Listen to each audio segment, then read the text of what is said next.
Eu estou aqui com o David Friedman.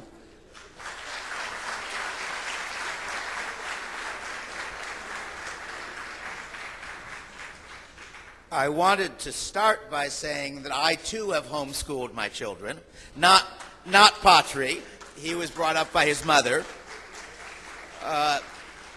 And I would like to invite the previous speaker to solve his problems by moving to California.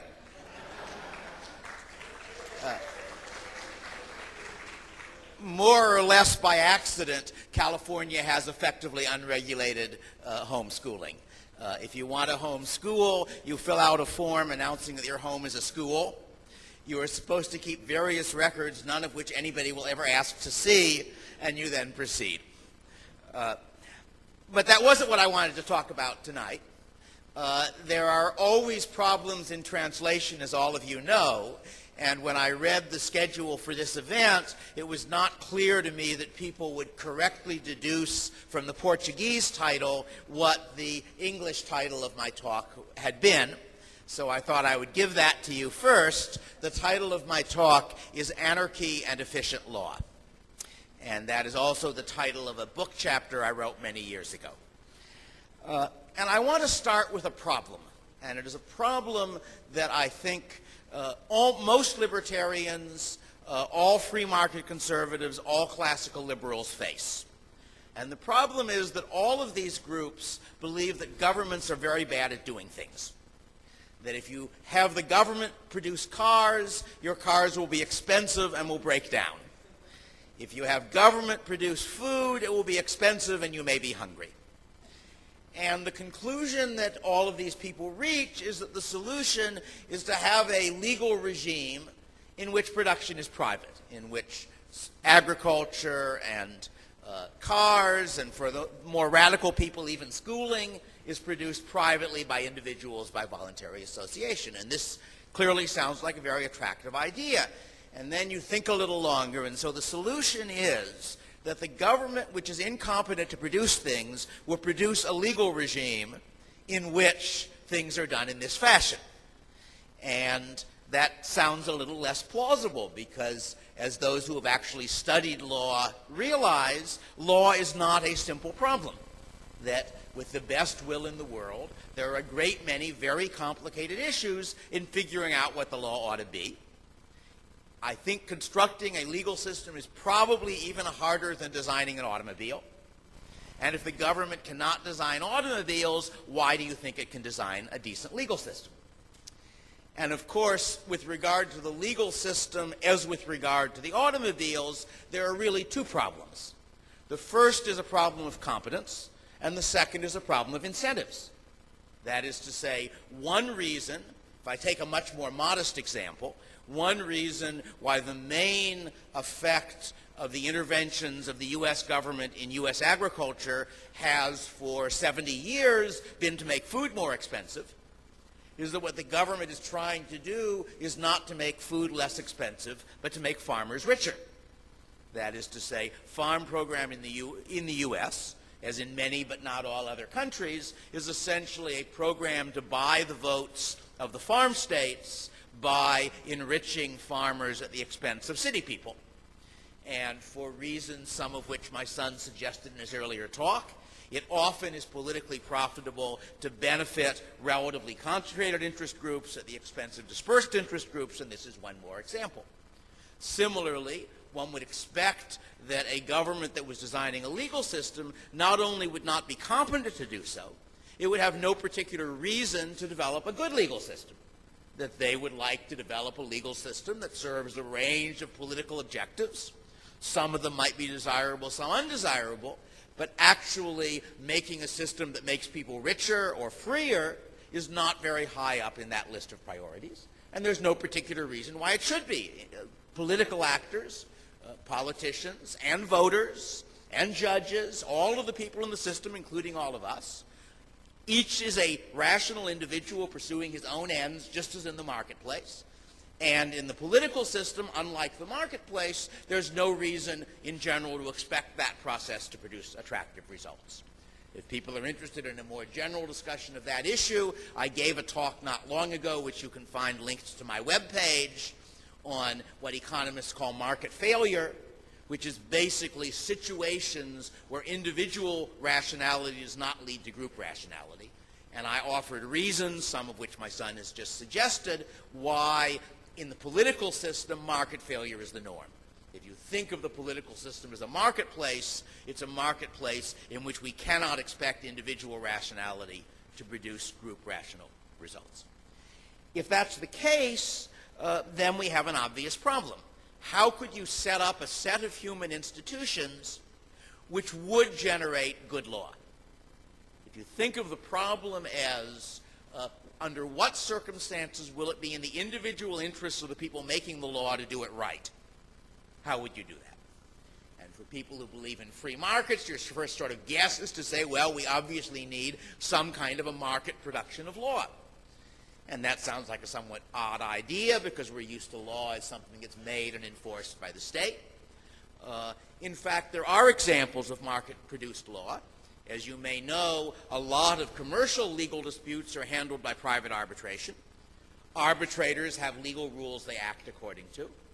Since in order for arbitrators to get business, they have to offer legal rules that companies want to be under for disputes between companies, the arbitrators have an incentive to try to generate, in some sense, well-designed legal rules.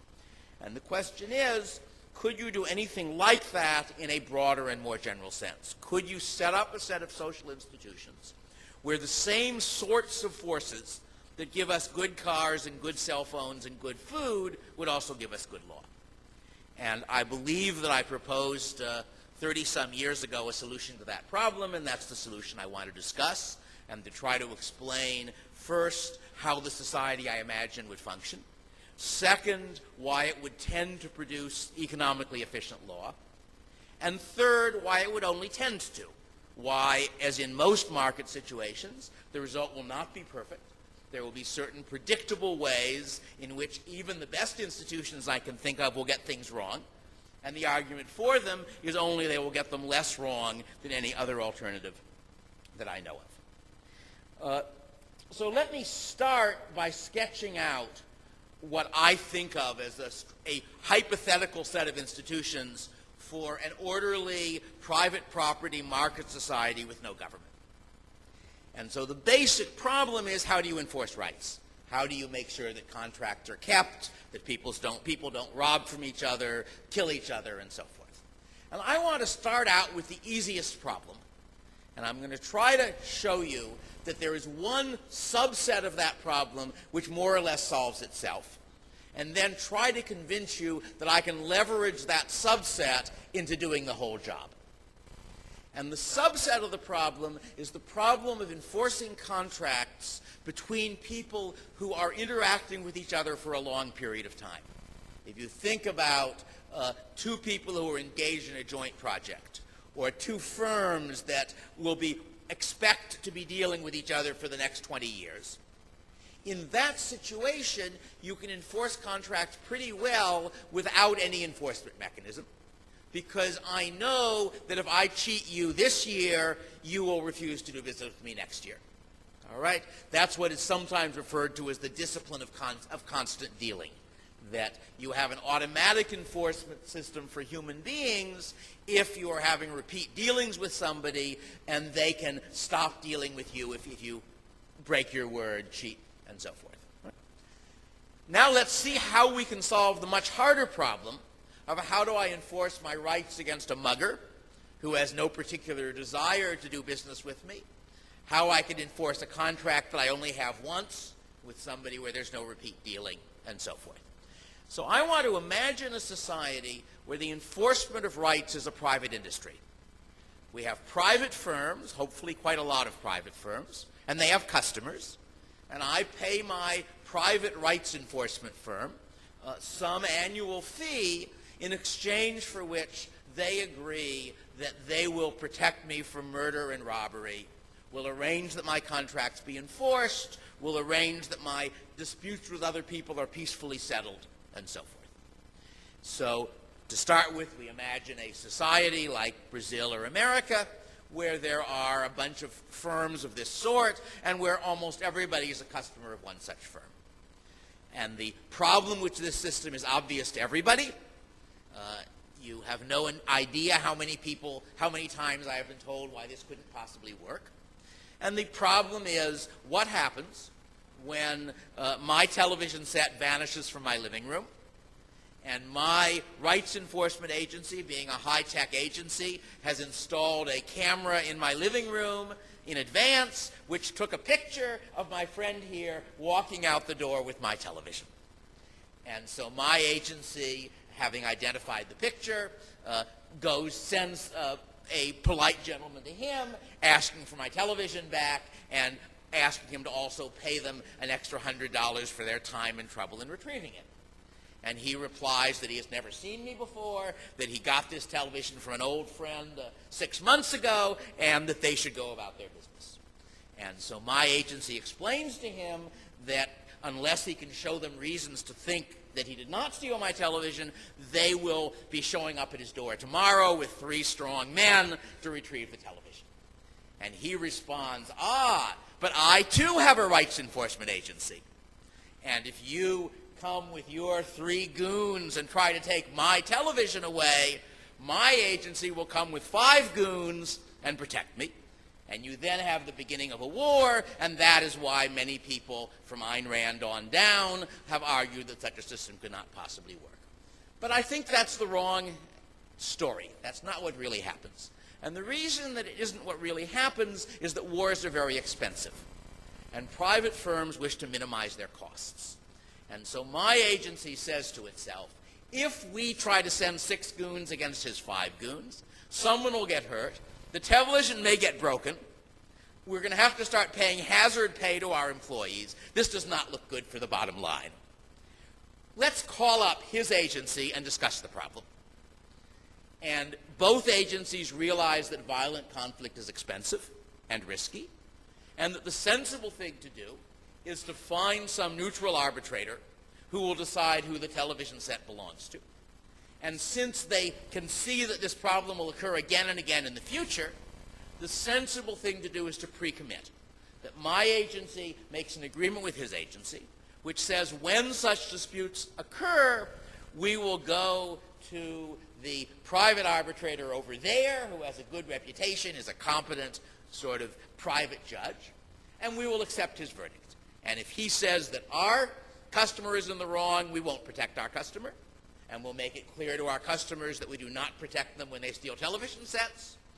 If they say that our customer is in the right, then your agency agrees that if our customer was accused, you will apologize and make him some compensation, and if our customer was the victim, you will turn over your customer to be punished or make him pay reimbursement. So the basic argument is that we solve this problem by a network of private contracts in which each pair of agencies agrees on a private arbitrator to settle disputes. But now you say, wait a minute, this is a world with no government. So who enforces those private contracts? But that problem we have already solved. Because as I started out by saying, the one kind of enforcement of contracts that does not require the government is the enforcement of contracts between firms that expect to be dealing with each other for a long time. And my agency and his agency are such a pair of firms.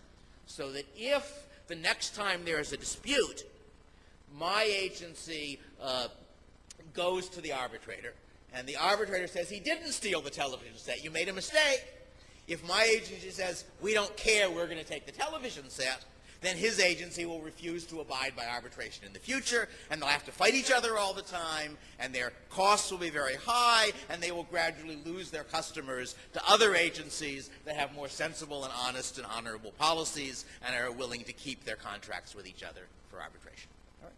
So that's the basic framework sort of a simple model of an anarcho-capitalist society. And as with any picture of a real human institution, it's obviously very much simplified. If you really had it working, you would see a lot more complication than I'm describing. As it happens, there is quite a good science fiction writer, Werner Vinge, who has a short story somewhere which describes a conflict between a state and an adjacent area run in the way I described. And it was really fascinating to me, because since he's a fiction writer, not an economist, he sort of put put life into it. He showed what the things would look like, how people would feel about them, sort of the whole network of emotions and commitments and feelings that real institutions have. And at the end of the story, he referred to my book as the source for the ideas. And I sort of like when people steal my ideas. When you're young, you worry about people stealing your ideas. When you're old, you worry about people not stealing your ideas. And I reciprocated by stealing some of Vinge's ideas for other purposes. In any case, so I've described roughly what the system is like, but the reason that I brought it up in this talk is that I want to argue that it provides a solution to my problem. That is, that this is a set of institutions which will tend to generate good law for about the same reason, not exactly the same reason, but about the same reason that private markets build good cars. And let me take a brief and slightly technical digression, because good law is a pretty vague term. And among libertarians, there are a variety of ideas about what good law would be like, many of them based on a mistaken idea of how easy the question is. But I want to take a very simple economist's view. And what I mean by good law at the moment for this talk for the next 45 minutes is economically efficient law. And what does that mean? Imagine some change in a society, and I don't care what it is, which affects lots of people in different ways. And you could imagine finding out for each person, if he's in favor of the change, what's the most he'd pay to get it, and if he's against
Well, let's think about what I get to do when I'm hiring a rights enforcement agency, part of whose product is the network of contracts setting up the law that I'll be under.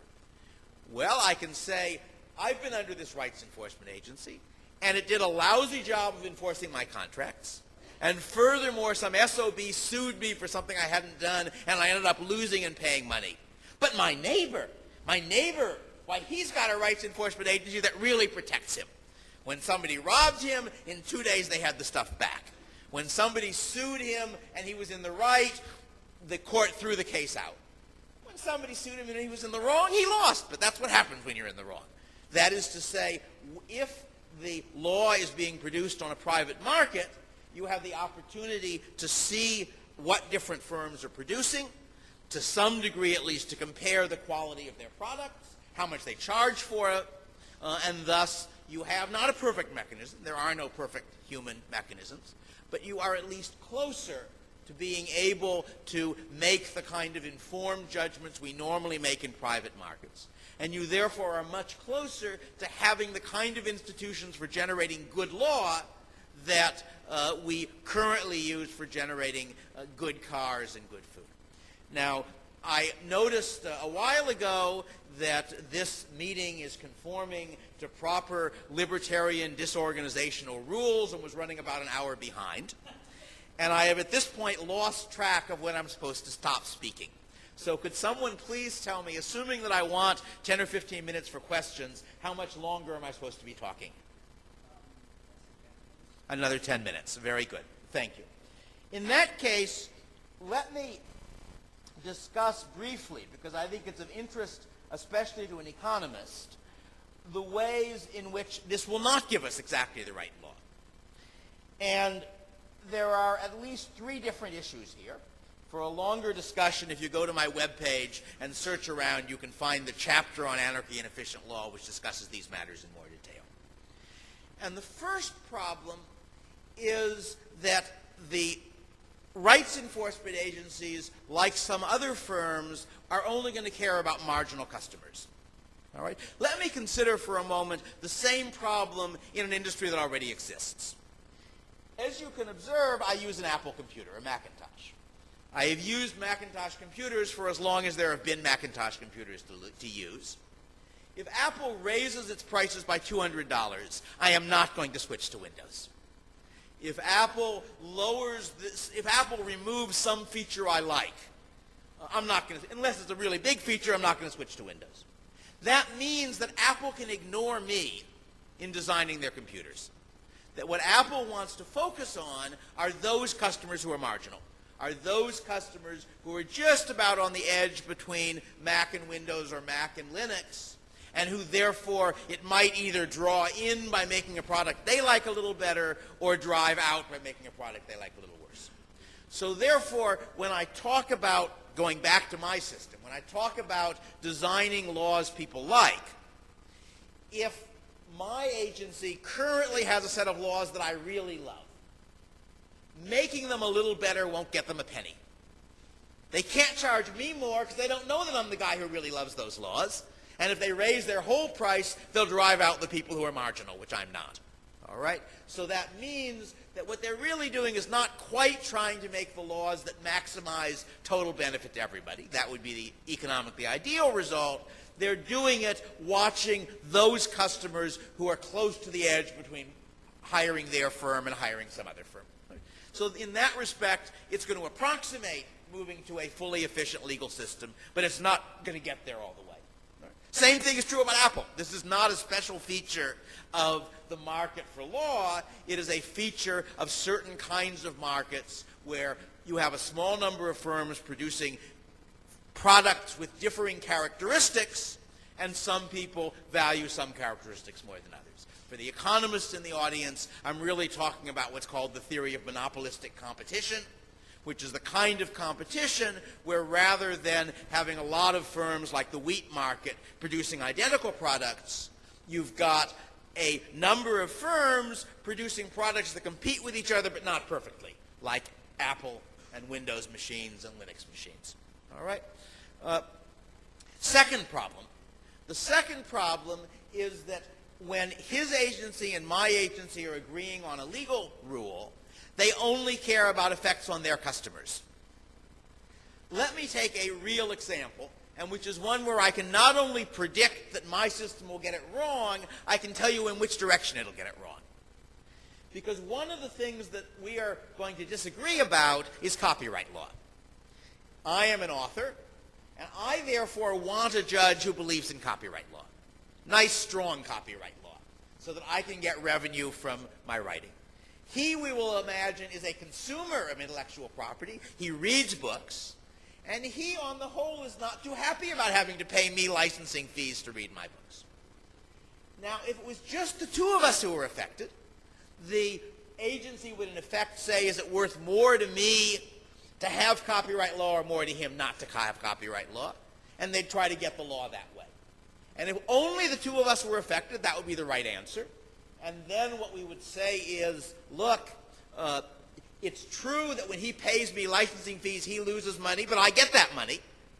Furthermore, if nobody pays me licensing fees, I won't write the book, and then he won't get the benefit of reading the book, so on net, we're better off with copyright law. Maybe, maybe not, because there are costs to enforcing laws. But in fact, if our agencies agree to copyright law, not only does he pay me licensing fees for my books, that makes me write more books, and you get to read those books even though your agency has not agreed to copyright law. All right? There is what economists call an external benefit, because by his agreeing, in effect, he's agreeing to be bound by copyright law, indirectly through his firm. By his agreeing to that, he is giving me an incentive to write more. And my writing more is producing a benefit to other readers, including readers whose agencies did not agree to copyright law. So that means that the private market for law I have described will produce a less than optimal level of protection for intellectual property. I don't know what the optimal level is. It could be the optimal level is 0, in which case it doesn't matter. But just in terms of the pure economics of it, because all of the benefit of protection goes to me as the guy who's protected. Sorry, I'm wrong. All of the cost of protection goes to him as the guy who's got to pay me the fees. Some of the benefit goes to me, and some of it goes to all those people who aren't in this negotiation, because they've got different enforcement agencies. Consequently, the part of the benefit will get left out of the calculation, and therefore you might fail to get copyright law even if benefits were larger than costs. It's a little technical, but at least to me it's interesting to see what are the imperfections of what seems to me to be the best system I can describe. Let me make a further point, though, which again should be of interest especially to economists, but not only to economists. And that is that the market that I'm describing is really quite a weird market. Because at first glance you say it's a competitive market. Look, there are 300 million people out there, all of whom are in effect bargaining through their agents for legal rules. But it isn't really a competitive market. It's really 300 million monopolies. Because you see, what I want to buy from him, I thinking myself as one person in this market operating through middlemen, is his agreement to legal rules. He's the only person in the world who can sell his agreement to legal rules. I can't buy 2 agreements from you and use one of them for him. So in effect, what we have is a monopoly bargaining in which I am bargaining with everyone in the world on what rules I will agree to. He's bargaining with everyone in the world on what rules he will agree to. And of course, just as the real economy doesn't consist of individual producers and consumers dealing with each other, we have middlemen. So in this one, my agency is representing me and 50,000 other people in its part of the bargaining, and his similarly. So we are going to have, as I've argued, forces that are move us towards efficient rules, but if you try to think of it as an economic problem, it's a mistake to imagine that it's the wheat market. It isn't the wheat market. It's something much stranger. It's a market of a whole lot of monopolies engaging in bargaining. And as some of you may know, although economists don't like monopoly markets as much as competitive markets, with perfect bargaining, even monopoly markets give you efficient outcomes. That's one of the implications of what's called the Coase theorem. So that, again, for the economists out there, the argument I'm making really relies more on Coase than on Marshall, even though I'm getting what sounds like a Marshallian result of an efficient outcome. All right, I think that's basically what I wanted to say. I assume that some of you will want to talk about other issues associated with what I'm describing, but what I really wanted to focus on, partly because some of you are already familiar with the idea of anarcho-capitalism, is looking at anarcho-capitalism not as a more or less just system, but simply as a set of institutions in which it is the private interest of the people making the laws to do it right, for the same kinds of reasons, loosely speaking, that it's in the private interest of restaurants to make good food, in the private interest of farmers to do a good job of farming, and so on. That's the argument I'm sketching. Questions?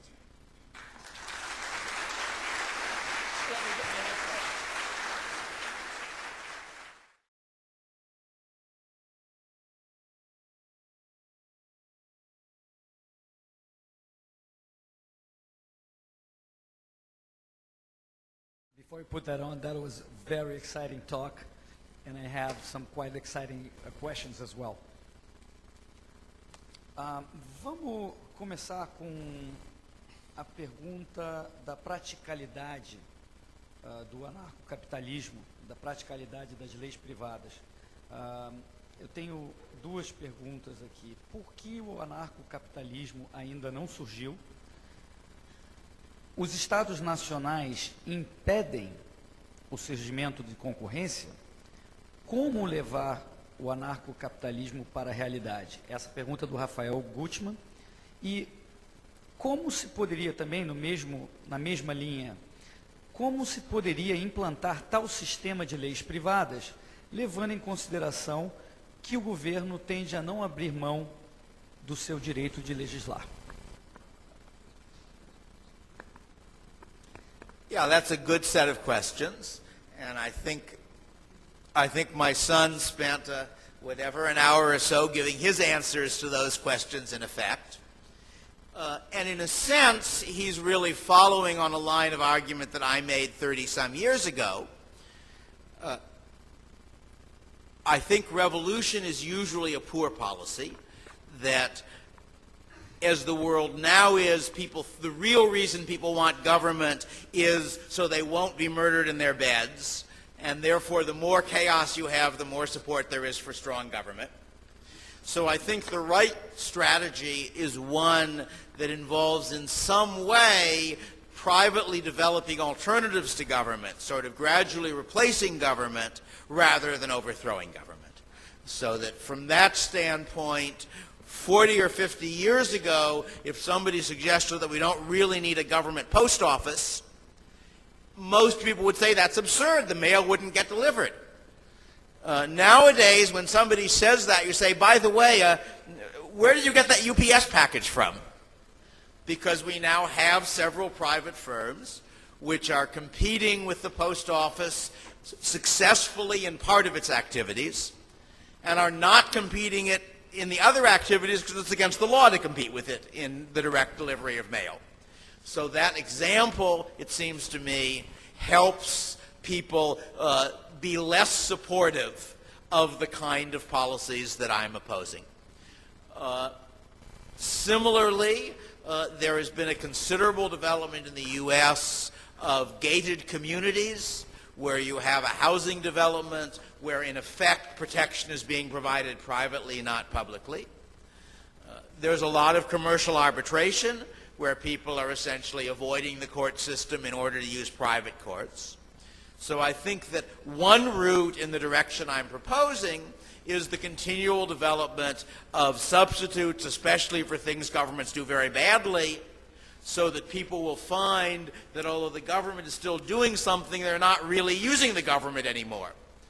Similarly, homeschooling and private schooling, the more people are sending their children to non-government schools, the less the political support for government schools. So, one could go into a long discussion here. But I think that's one path. There is another very different path which interests me partly because I'm interested in technologies and their effects on the world. And if you read my most recent book, which is called Future Imperfect, and which is a book about technological revolutions that may be happening and their implications, one possibility is for an online world that government has very little control over.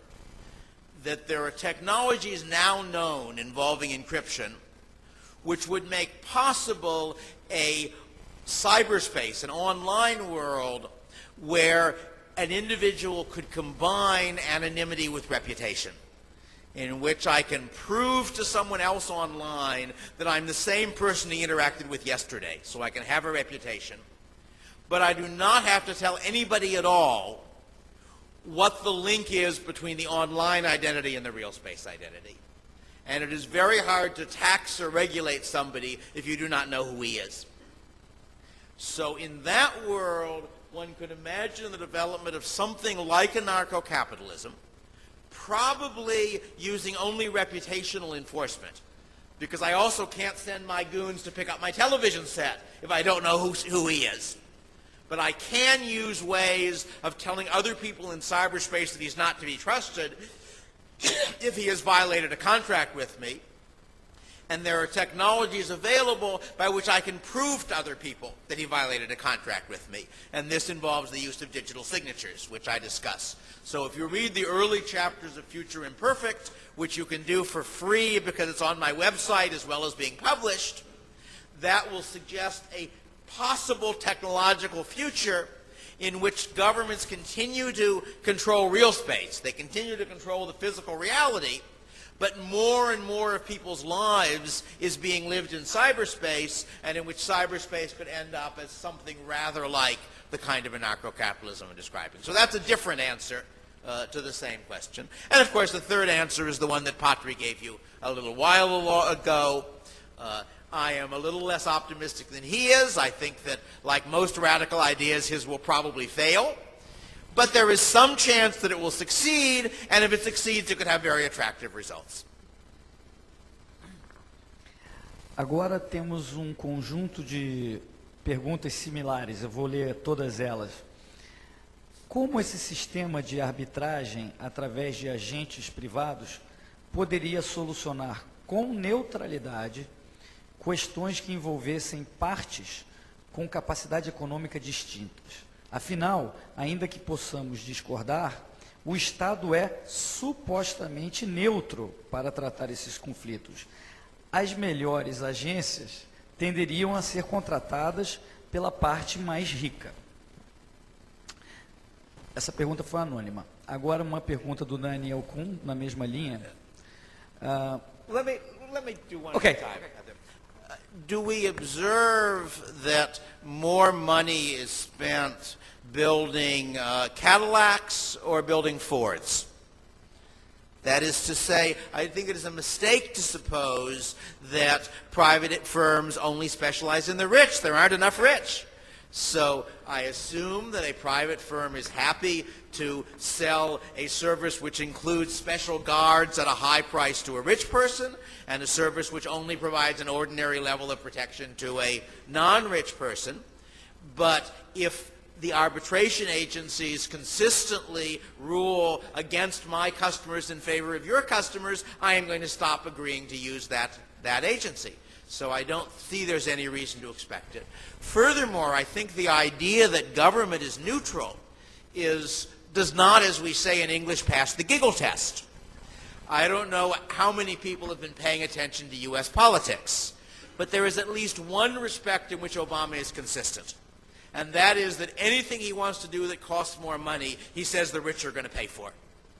I'm not sure it's true. I'm not saying he's consistent in what he does, but he's consistent in what he says.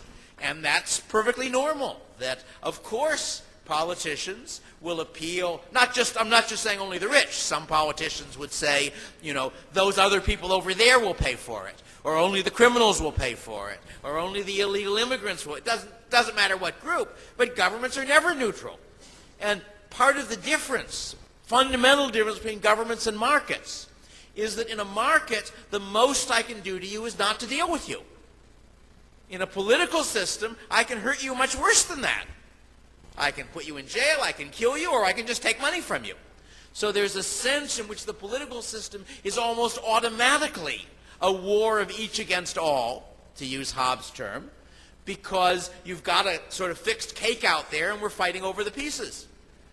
In the market, What I am doing if I want to make money is not fighting over pieces. It's trying to produce some more cake and sell it to someone. And that is a very much less divisive project. I'm not arguing there are never any conflicts. Obviously, I would like Apple to make exactly the computers I want. I have my list of desires for the next cell phone. And if HTC refuses to follow them, I will be unhappy. But nonetheless, they aren't making me worse off. They just may or may not be making me as much better off as I wish they would. It has, by the way, a 5-inch screen if anybody wants to design the next cell phone for me. And unlike Dell's 5-inch screen, it does not run on the AT&T network. Uma pergunta do Daniel Kuhn, que é da OAB do Rio Grande do Sul. E o que ocorreria com aquelas pessoas que não possam pagar por uma law enforcement firm? A sua integridade física e sua propriedade não seria violada? Maybe. To begin with, the people who can't pay don't have very much property to violate. So the incentive to steal from someone who has nothing is not very high. Beyond that, I presume that if there are some very, very impoverished people in a decent society, there will be other people who are willing to contribute to give them some minimal level of protection. Just as I expect that without government, you would still not see people starving in the streets, because in societies at least like ours, in relatively rich societies, almost everybody has enough to feed many people, and if there are a few people who are in really serious need, someone is likely to help them. I think that's the evidence of the past and is likely to be true in the future. But in general, one of the standard arguments for government is that it redistributes income. And one of the standard arguments against is that it frequently redistributes it perversely. That is, it quite often redistributes from the poor to the rich, as well as sometimes from the rich to the poor. And that whichever direction it's redistributing it in, it is usually a very expensive process, so that what one side gets is a lot less than what the other side loses. That could be a long argument. It's an interesting argument. I'm not claiming that it's obviously right, but I think that's part really of the general argument for or against laissez-faire, not anything special to the argument for laissez-faire and rights protection, because after all, not having police protection is pretty bad, but not having food is worse. And in a ordinary free market society with the government, still it's the private market that's producing the food. A próxima pergunta diz respeito a grandes agências de right enforcement. Imagino que exista economias de escala para as agências crescerem.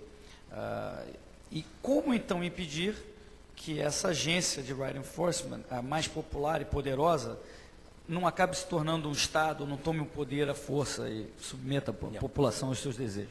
I regret that, unlike my son, I have no duckies to give away. But that's a very good and important question.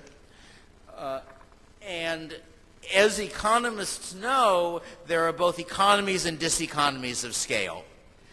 That a situation where one very large firm can produce more cheaply than multiple small firms is uncommon but occasionally exists. And in my view, one of the most important questions about whether the institutions I describe would be stable is how far the economies of scale go in this industry. If it turns out that one firm providing protection to a third of the population of the United States can do a better job than 5 firms providing smaller numbers, you will then end up with a market with only a few large firms in it. And those few large firms may well decide that robbery is more profitable than protection, merge and become a government, and reestablish taxation. If you end up with an equilibrium in which there are 150 or 500 or 1,000 firms, which is many fewer than the number of farmers we have, more than the number of automobile companies, somewhere between, then if 1 or 2 or 3 firms decide to start robbing their customers by being governments, the customers will call in other firms to protect them. So that, I think, is an important question. There's a second question linked to it, which the question that was asked also hints at. And that's to observe that the rights enforcement agencies are really producing two quite different products. One of them is the product of enforcing the rights of their customers. The other is the product of threatening other agencies in order to get good terms on their mutual contracts. Because everybody knows that in the ultimate breakdown, if we can't reach agreement, we start shooting each other. And if I have more guns, that may make you more willing to reach agreement. This is important because the application of military force does have large economies of scale. So if it turns out that a large part of what the firms are producing is the ability to threaten each other and only a small part is the real service, then you'll have large firms. On the other hand, I think if you look at similar conflicts, at situations where you've got sort of an implicit threat game underlying agreements, which describes, for example, all of international policy. All right? In all of international policy, why do governments not do bad things to other governments? Because somebody will shoot back if they do. Nonetheless, if you look at international history, you do not observe that every time a country buys a new battleship, the border moves by half a mile. It looks as though there's enormous inertia in these threat games, so that once you've reached some kind of an agreement on the mutual terms, it takes a big imbalance before I can say, I don't like that anymore, I'm tearing up the agreement, I want a better one. That at least is the evidence I think you see from the case of international activities. So my guess is that if you could once get the system I'm describing established, which is not an easy problem, that once it's going, if a firm says to all the firms it's bargaining with, I've just hired some soldiers, I want to renegotiate all our contracts. The other firms will say, we're sorry, we don't deal with people like that. If you want to fight a war with 100 other firms, feel free, but reasonable people don't go around pointing guns at each other unless they have a good reason to. So my guess is that if you can get it established, most of what matters for an agency is how well it can protect its customers. If that's the case, there's no obvious reason to have big economies of scale, and if that's the case, we may have a successful arrangement. But I certainly don't want to claim that under all imaginable circumstances what I'm describing would work, because I'm sure there are some circumstances in which, for any of several reasons, the anarcho-capitalism I'm describing will break down and won't function. Just as we know that there are some circumstances in which governments behave very, very badly and create a great deal of difficulty. There's an academic who has a web page devoted to estimating how many of their own citizens governments kill. And I think his current estimate for the 20th century is about 200 million. That's adding up all what he calls democide, which is not war. It's governments killing their own citizens for one reason or another. And some of that was the colonial regimes in Africa early in the 20th century, the Belgian Congo being a famous example. Some of that was Hitler and Stalin and Pol Pot. He has a sort of a long list.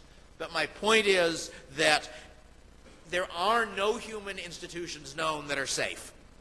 There is no way of organizing human society that has no risks.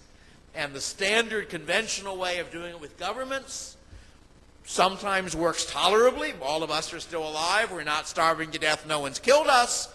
Doesn't seem to work very well. And it sometimes works catastrophically badly. And I could imagine ways in which what I'm describing would fail. My claim is only that there are ways in which it could work, and that if it did work, it would provide a more attractive outcome than the systems we know. That's as strong a claim as I'm willing to make. Thank you.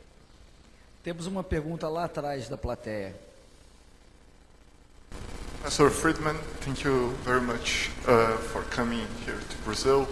My name is José Antonio Zibert, and I am the head of the legal department at CADE, that is the Brazilian Antitrust Agency.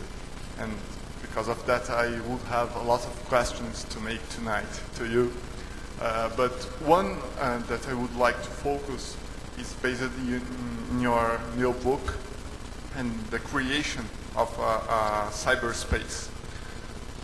How do you see these new facts related to the creation of this new cyberspace related to United States Constitution and the First Amendment? How do you think that free expression will change, our perspective will change with the creation of this new... One of the attractive features of what I refer to as a world of strong privacy, the kind of online world where you can control, where you can say things and people can't prove who said them, but you can still have a reputation, is that it gives you a form of freedom of speech that does not depend on the Supreme Court. Because after all, the U.S. Supreme Court only has power in the U.S. It does no good elsewhere. And the Supreme Court sometimes changes its opinions. So I would rather rely on the laws of mathematics, which are what encryption depends on, than on the laws of the Supreme Court. If you're interested in my more general views on law, the book before Future Imperfect was called Law's Order, the nonfiction. I also published a novel in between. That you can read on my webpage for free, as you can read Future Imperfect. I should say I'm not actually in favor of enforcing copyright law. That is, I can see why other people would be.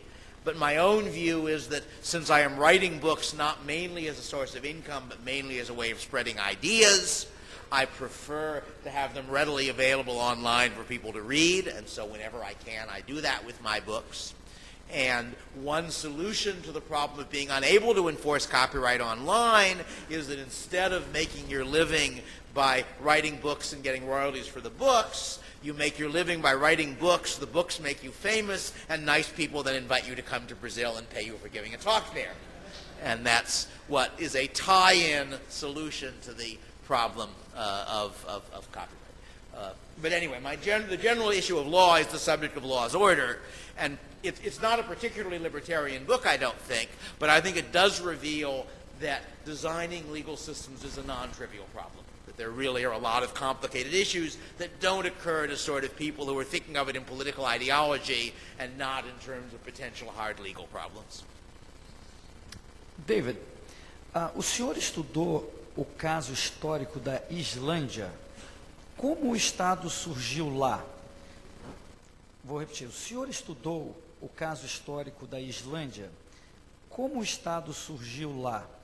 Por que o sistema privado de leis acabou? Yeah, that's an interesting question. And the answer, it's not one where I know the answer. I have conjectures. To begin with, Iceland was never an anarcho-capitalist society. Various people online claim that I claimed it was. But if you read my article on the subject, which is on my webpage, my claim is not that it was anarcho-capitalist, but that law enforcement was private. And which is a part, but not complete. Iceland had a single system of courts. It had a legislature to make law, but the enforcement of that law was entirely private. And it therefore gives us information about one piece of the anarcho-capitalist puzzle, as it were. But the one possible answer to the question, and I have several possible answers to why it finally broke down, but one answer goes back to our discussion of economies of scale. Because in the original Icelandic system, you had something which I've sometimes called franchise feudalism, in the sense that any Icelander had to plug into the legal system through what they called a gothi. But there were about 39 different gothi, and you could choose anyone who would have you. So it was a competitive system. And one of the things that happens in the final period when the system is breaking down is that you're getting large coalitions. So that in effect, rather than being able to play off one gothi against another, the best you can do is to play off one coalition against another one somewhere else. And that's the period when you start getting relatively serious violence among them, in part, I think, because in the first 2 centuries, when people were fighting, it was basically over legal disputes. You have wronged me, you haven't given me the right compensation, so I'll go fight you. And in the last 50 years or so, I think they're partly fighting in the assumption the system is going to break down, and each of them wants to make sure he's the ruler when it's over. So it's switching from a private enforcement feud conflict to something more like a civil war at the end. But there are a number of possible theories about why that happened, and I don't want to claim that I really know. What I do know is that the Icelandic system lasted for about a third of a millennium, about 330 years. It finally broke down during the last 50 years of that period, and the available figures suggest that although the level of violence was high by their standards, it was low by ours. That in the period of breakdown, it looks as though the death rate per capita was probably vaguely similar to the U.S. highway death rate. Probably below the Brazilian murder rate at the moment, though I don't have statistics for that. Now, we can't be sure because we don't have good data, but that's what I think it suggests. And that if you compare it, the one way I sometimes put it is that I think that in 3 weeks of the year 1066, 3 different countries, England, Normandy, and Norway, lost a larger fraction of their population to violent conflict than Iceland did in its last 50 years of violence. So anyway, but it did break down, and it may have been because it became a more concentrated system, but I'm not sure. Vamos para a última pergunta. São duas parecidas, eu vou ler as duas. Existe alguma diferença entre o sistema legal que você acabou de descrever e o proposto por Murray Rothbard? E como conciliar a defesa ética libertária da não iniciação da agressão com a defesa utilitária da livre competição de lawmaking? Yes. I am not an expert on Murray Rothbard, but my understanding of the fundamental difference between our views of anarchy is that he imagined that legal philosophers would work out the correct legal code and everybody would agree to it, whereas I imagine that you will have a polylegal system with courts in effect competing to produce legal codes that customers want to live under. So that from my standpoint, he's making a mistake similar to the mistake of people who think if only we told the government how to build cars, they'd build good cars. Of course, he didn't want a government. He was an anarchist too. But in the sense that he's imagining that people get the right rules because they're good people, whereas I'm imagining that people get the right rules for the same reason that restaurants make good food, because it's in their rational self-interest to do it. So in that sense, it's a different model. Now, I may be being unfair. I never actually argued these issues with Murray, although I knew him slightly.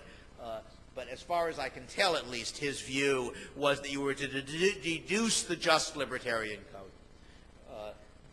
Beyond that, on the general question of different bases for libertarianism, my view is that I have no good way of showing that my moral beliefs are right. I do have pretty good arguments for my economic beliefs. Furthermore, I believe that if my economic beliefs are right, I don't have to convince people of my moral beliefs. Because although people's moral beliefs differ, they don't differ that much. There are very few people who will say, what I want is a world where people are hungry and ignorant. So if I'm right that the institutions that I want would produce not only a world that libertarians would like better, but a world that most socialists would like better too, then I don't have to persuade the socialists that their principles are wrong. All I have to do is persuade them that their economics are wrong. And since I have better economic arguments than moral arguments, I'd rather try to do that. So I really see it partly as going back to my point that law is complicated. I think the moral arguments are not as simple as many libertarians think. Furthermore, even if the argument from one point to another is simple, I do not think any of us have really good arguments for showing that our starting point is right. That when I originally read Ayn Rand, what intrigued me was that she thought she had solved Hume's is-ought problem. She thought she could derive oughts from the facts of reality. I concluded that she didn't, that she was mistaken. I don't think anyone else has done it either. And therefore, I would rather not try to base my arguments for libertarianism on the idea that it's morally right, but rather on the idea that it produces the kind of results that most people would like. Fantástico, David. Muito obrigado.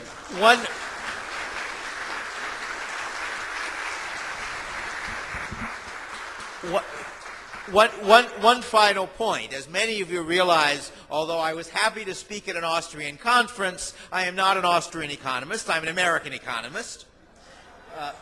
I think the emphasis on schools of economic thought on the whole is overdone. There is good economics, some of which is some people who think they're Austrians and some people who think they aren't, and there's bad economics ditto. But I did want to make my contribution to the Mises Institute of Brazil by giving them a copy of my book, Hidden Order, which describes my view of economics. And you can all read it and tell me why it's wrong. Thank you, David.